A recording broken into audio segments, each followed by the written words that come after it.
그래서 대부분 보면 화장실에서 이게 나오면 어머 우리 집에 저기 배수구를 타고 바퀴가 올라왔나 봐. 또는 베란다에서 조금 어머 이 우리 저기 베란다에 우수관이 있는데 이쪽을 타고 어디서 올라왔나? 이렇게 생각을 하죠 보통은. 근데 그렇지는 않고 이 건물이 이렇게 서 있으면 건물에는 이렇게 이제 기류가 이렇게 흘러요. 이렇게 기류가 흐르는데 이 기류 때문에 작은 날개만 있어도 쉽게 올라갈 수가 있어요. 그래서 올라왔다가 그 창문 같은데 이렇게 이제 착지하고 그리고 이제 안으로 침입을 하게 되는 거죠.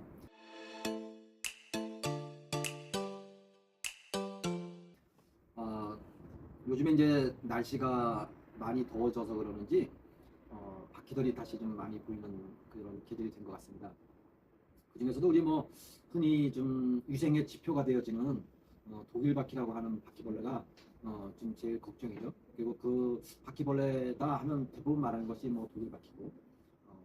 그런데 오늘은 뭐 독일 바퀴에 대해서는 너무 잘 알기 때문에 독일 바퀴에 대해서는 생략하기로 하고 일본 바퀴라는 이제 큰 대형 바퀴가 있는데 그게 좀 오히려 더 문제가 되는 것 같아요. 그래서 오늘은 그 바퀴벌레에 대해서 집중적으로 좀 이야기를 해보려고 합니다.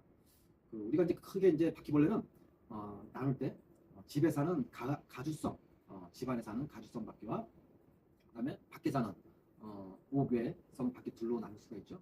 그래서 뭐 바퀴의 종류는 크게 우리가 구분할 때 가주성 바퀴 대표적인 독일 바퀴 그리고 이제 밖에 사는 바퀴들 중에서는 미국 바퀴, 뭐 일본 바퀴 그리고 이제 먹바퀴 이렇게 세 가지를 들 수 있을 것 같아요. 뭐 그 외에 더 있기는 하지만 크게 이 정도만 알아도 뭐 웬만하면 다 95% 이상은 다 이 바퀴 중에 하나다 이렇게 생각하면 될 것 같아요. 그 중에서도 우리 중부지방에서 가장 많이 볼 수 있는 바퀴는 실내에서는 독일 바퀴 그리고 외부에 서식하는 바퀴는 일본 바퀴다 이렇게 생각하면 될 것 같습니다. 그래서 바퀴가 시커먼 게 크다, 막 손톱보다 크다 그러면은 다 무조건 일본 바퀴네 이렇게 생각하면 95%는 맞다고 보면 되고요. 실내에서 젓가락 굵기만 하다 하면 그건 독일 바퀴구나, 집안에 사는 놈들이구나 이렇게 생각하면 뭐 큰 무리가 없을 것 같아요. 그래서 오늘은 아까 말씀드렸다시피 일본 바퀴에 대해서 말씀드리겠습니다. 아마 많은 분들이 아마 가끔씩 보셨을 거예요. 그 한여름철 되면 그 계단이라든가 어떤 이제 바닥에 뭐 이 한 손가락 주매디 정도 되는 시커먼 바퀴가 죽어 있는 모습들을 아마 가끔 보신 적도 있고 또는 우리 집에 베란다라든가 이런 서늘한 곳에 그런 바퀴가 문득 죽어 있는 것을 보고 깜짝 놀랐던 그런 경우도 있으실 거예요. 그게 이제 그런 거를 보고 우리 집에 바퀴가 있는 거 아닌가? 아마 이런 걱정들도 많이 들고 하셨을 것 같아요. 우리가 근데 아까도 이야기했지만 위생의 지표가 되는 바퀴는 독일 바퀴로 생각을 하면 되고요. 지금 오늘 말씀드리려고 하는 일본 바퀴는 사실은 서식처가 외부예요, 외부. 그래서 뭐 수명은 그 온도나 영양 상태나 뭐 그에 따라 다 틀리긴 하지만 뭐 대략 1년 정도 생각하셔도 돼요. 그런데 실제적으로 집 안에 우리 사람 눈에 띄어서 집 안에 들어와서는 수명이 하루나 길으면 하루반밖에는 안 돼요. 왜냐하면 모든 생물이 살려면 세 가지 요소가 있어야죠. 일단은 먹을 게 있어야 되고 또 적정한 이제 모든 생물이 살 수 있는 자기가 최적화된 습도가 있어야 되고 또 온도가 있어야 되는데 이 세 가지가 다 맞아야 돼요. 어느 한 가지라도 없으면 모든 생물은 살 수가 없죠.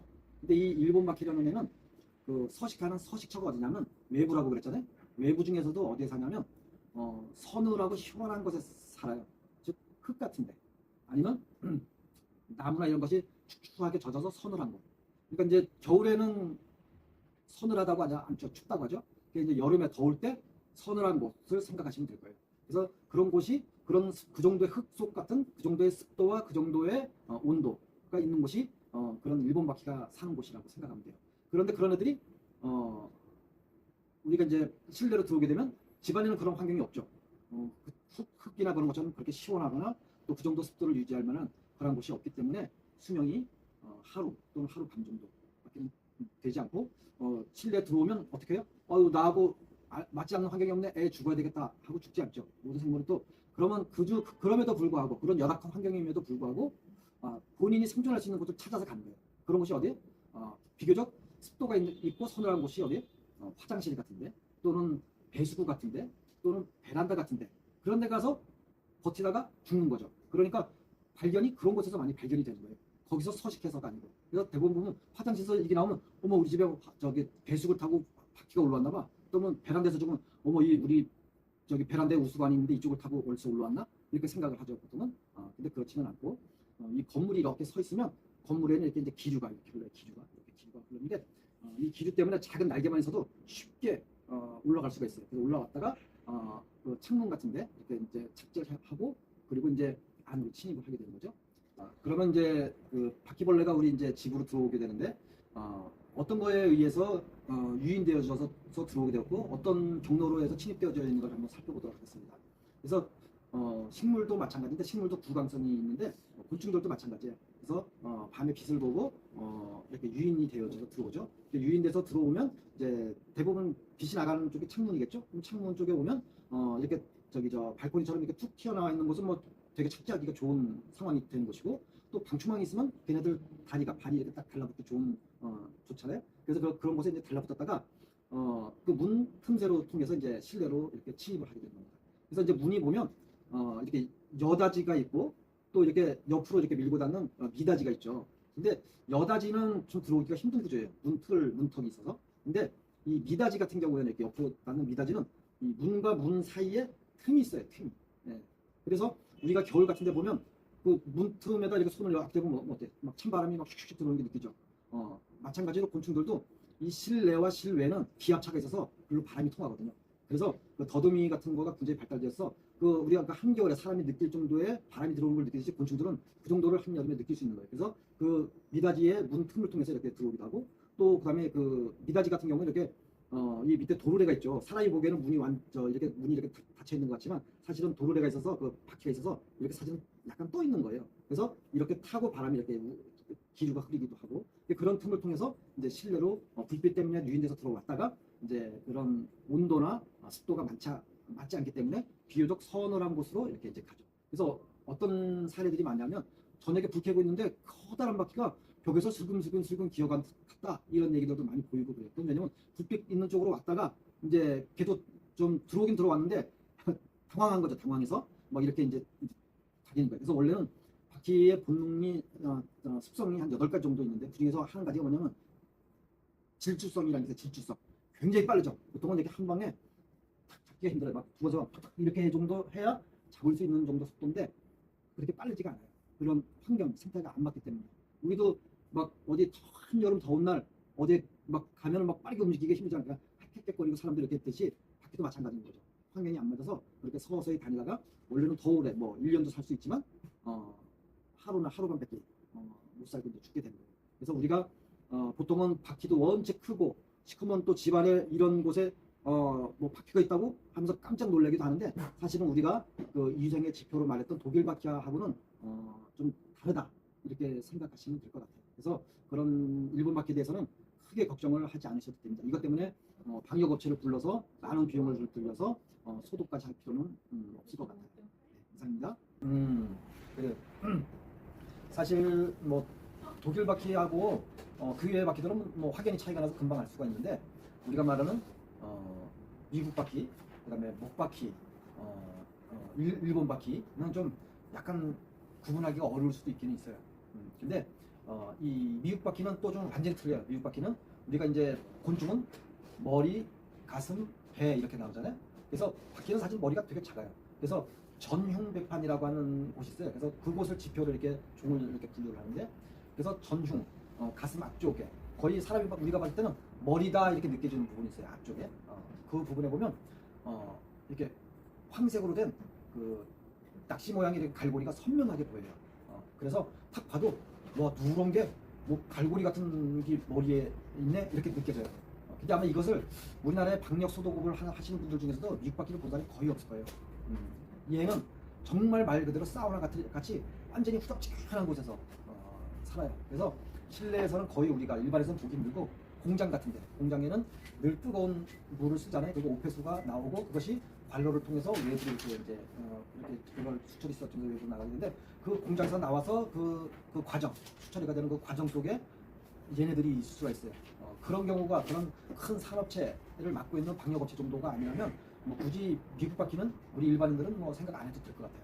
그리고 그다음에 이제 그 먹바퀴라는 애하고 집바퀴라는 애가 있는데 요건 좀 되게 생긴 새도 크기도 거의 비슷해요. 그래서 뭐 하나는 학자들이 얘기할 때 책으로 할 땐 하나는 뭐 암갈색이다 이렇게 얘기하고 또 이 집바퀴 같은 경우는 흑갈색이다 이렇게 얘기를 해. 근데 그건 사실 뭐 글자 시험 보려고 시험 볼 때 맞추려고 하는 말이고 사실 우리 일반인이 봤을 땐 안갈색이니 흑갈색이니 아무 의미도 없는 얘기예요. 그냥 시커먼 큰 바퀴다 이렇게밖에 느끼지 않고 확실하게 구분할 수 있는 게 뭐냐면 바퀴가 하나는 그 복바퀴는 기름칠된 놈같이 반질반질반질하고 아까 말했던 전용배판이라고 하는 머리같이 생긴 그 부분이 요철이라고 있고 울퉁불퉁한 게 없어요. 그냥 매끈하고 윤기가 아주 기름방개 아실지 모르겠는데 그것처럼 반짝반짝하다. 보면 돼. 시커먼 놈이 그렇다고 그렇게 얼른 눈에 봤을 때 그렇다고 생각하면 되는데 근데 이 바퀴는 중부지방에는 많이 안 뛰고 제주나 또 남부지방에서만 좀 발견된다 이렇게 보시면 돼요. 이제 기후 온난화가 돼서 중부지방에서도 보일 수도 있기는 있어요. 그런 상태라고 보면 되고 우리가 가장 많이 그냥 큰 바퀴 여름에 큰 시커먼 바퀴 보였다 하면 아까도 얘기했지만 95%가 다 이 집바퀴다 이렇게 생각하면 돼요. 제가 지금 말하다가 집바퀴라고 했다 일본 바퀴라고 했다 막 이렇게 얘기를 하는데 집바퀴가 일본 바퀴예요. 쉽게 이해를 하자면 일본이 뭐죠? 일본은 다다미방이잖아요. 습하잖아요, 그죠? 그래서 집에서 많이 보였다 그래서 집바퀴예요. 그래서 또 일본 바퀴라고도 얘기하고 그렇게 쉽게 이해하시면 돼요. 그래서 이 차이는 뭐냐면 광택이 있나 없나 이 차이라고 보면 되고 결론적으로 다시 정리하자면 우리가 많이 보는 독일 바퀴 즉 집바퀴는 광택이 없고 전용 배판에 요철이 있어요. 이게 요철 알죠? 우리 이렇게 뭐 넘어가려고 하면 점점점점 같이 생긴 게 이렇게 이렇게 딱딱딱딱 찍힌 그런 울퉁불퉁한 그런 게 그 전용 배판에 이렇게 있어요. 그러면 그게 집바퀴다 일본 바퀴다 이렇게 생각하면 될 것 같습니다. 네, 이상입니다. 사실은 그게 뭐 가장 중요하죠. 예방하는 방법이 가장 중요한데 참 이것이 참 사실은 가장 어려운 부분이에요. 왜냐하면 차라리 어디서 서식하고 있다면 그건 잡기가 쉬워요. 물리적 방지를 통해서 환경을 개선해서 아예 안 보이게 할 수가 있죠. 서식하지 못하게 할 수 있죠. 또 한 가지 우리가 흔히 알고 있는 바퀴약을 놔서 퇴치시킬 수가 있어요. 그러면 아예 이제 안 뛰니까 괜찮은데 이 집바퀴, 이 일본 바퀴라는 놈은 서식하는 것이 아니고 어쩌다가 문득 들어와가지고 사람을 놀라게 하고 걱정하게 만든다는 거예요. 그래서 참 우리 같이 이렇게 이제 내 집에 들어온 바퀴를 바퀴 같은 경우는 그래도 좀 이 바퀴가 어떤 바퀴라는 걸 알았기 때문에 우리가 좀 인내할 수가 있는데 이런 서비스업에 종사하시는 분들 같은 경우는 되게 곤란하죠. 예를 들어서 호텔이라든가 또 펜션이라든가 이런 숙박업이라든가 이런 데 같은 경우는 그 오신 손님들이 일일이 이해할 수가 없는 거예요. 이게 무슨 바퀴인지 이해할 수도 없고 또 그분들 입장에서는 정말 가족들과 또 이렇게 참 모처럼 정말 편안하게 이렇게 쉬려고 왔는데 그런 바퀴가 딱 보이면 아니 이 집 좀 약간 유생적으로 문제 있는 집 아닌가? 또는 밤에 잠자다가 바퀴가 나한테 오면 어떡하지? 막 이런 걱정이 많죠. 그렇다고 오시는 분들한테 일일이 나올지 안 나올지도 모르는 바퀴에 대해서 미리 또 설명할 수도 없고 참 매우 이제 곤란하죠. 이런 것들이 참 한계인 것 같아요.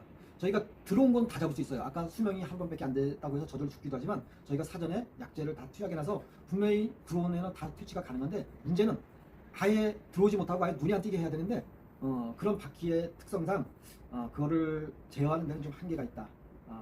그런 말씀을 드립니다. 그렇지만 어쨌든 최대한 예방을 해야죠. 그래서 그런 방법을 한번 반대로 생각해서 나가볼 수가 있어요. 아까 말했지만 바퀴벌레가 어디로 침입된다 그랬죠? 창문을 통해서 침입된다 그랬죠. 그리고 창문은 또 무엇에 의해서 창문으로 오냐면 불빛에 의해서 유인된다 그랬잖아요. 또 그리고 그 창문에 걔네가 잘 들어올 수 있는 환경이 앞에 발코니나 문턱, 문틀 뭐 그런 곳에 이렇게 착지하기 쉬운 곳으로 또 들어온다고 했잖아요. 그래서 그런 곳들을 조금 좀 문이 좀 잘 닫히도록 겨울철 같이 우리 겨울에 찬바람 들어오지 말라고 그 방풍지 이렇게 붙이잖아요. 스펀지 같은 것도 붙이고 그래서 가능한 못 들어오도록 그리고 손님들한테도 저녁에는 모기나 벌레들이 들어올 수 있으니 꼭 문을 더우면 에어컨을 트시고 차라리 에어컨을 트시고 문은 좀 저녁에는 열어주시지 않아야 됩니다라고 이렇게 해서 어느 정도 그걸 좀 방어를 해야 하고요. 그리고 실질적으로 우리가 이제 그 바퀴벌레가 외부에 서식하는 곳을 그래도 가능한 한 찾아서 화학적인 방법이든 물리적인 방법이든 좀 그렇게 해야 하는데 주로 일본 바퀴가 서식하는 곳에 저희가 가보면 아까 말했지만 흙이 있잖아요. 주원인 된 데가 거의 흙이라고 했잖아요. 근데 그 흙이 되는 곳 중에서도 혹시 그 좀 텃밭이라든가 그 옥상 텃밭 같은 경우도 마찬가지예요. 아니면 앞집 좀 해당돼요. 그 옥상 같은 데다가 스티로폴 같은 데다가 상추나 뭐 이런 걸 키우는 댁들이 있어요. 그러면 걸어대서 서식하다가 이쪽 지붕에서 저쪽 지붕으로 날아오는 그 불빛을 보고 이쪽 집으로 날아가는 그런 경우도 많고 또 위에서 우리 집 위에서 밑으로 이렇게 들어오는 그런 경우도 종종 있는 걸 많이 봤어요. 오히려 지하가 있는데 지하가 습해서 벌써 생겨서 올라오지 않을까 하는데 그런 경우는 오히려 흔치 않았던 것 같아요. 그래서 우리가 일단은 건물이 있으면 밖에는 화단이 있죠. 그래서 화단 같은데 뭐 전체 다를 살펴볼 필요는 없고 그 화단 바깥에 이렇게 뭐 꼬챙이 같은 걸로 해서 이렇게 그 이제 화단 벽하고 흙하고 만나는 그 가해 쪽으로 이렇게 한번 꼬챙이를 이렇게 쭉쭉 긁어보면 그런데 바퀴가 있으면 그 바퀴 흔적들이 보여요. 그런 것에다가 우리가 사용하는 그 바퀴약, 그 젤 타입으로 된 것도 굉장히 효과가 좋거든요. 그런 것도 좀 미리 해놓고, 그다음에 주변 환경, 혹시 그런 뭐 상추라든가 그런 텃밭 농사를 짓는 곳이 있다면 그런 환경이 있다면 그런 것도 계산하고 그렇게 하면 좀 효과가 있을 거예요. 이상입니다.